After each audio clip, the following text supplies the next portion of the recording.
A dedicated router has arrived for gamers who don't want to share their home internet connection with anyone. This device completely separates the gaming connection from the internet.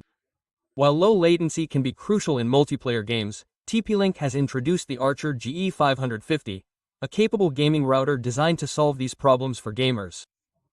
This device is a triple-band router with Wi-Fi 7 technology designed for gaming enthusiasts.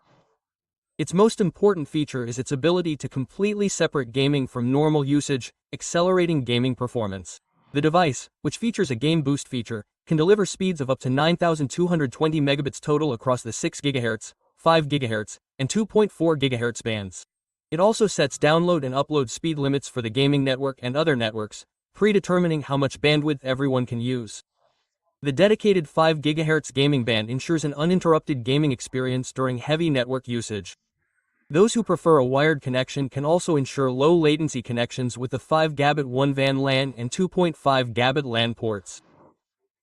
The bold design of the Archer GE550 impresses with its RGB lighting and offers easy network expansion features with IZMH support.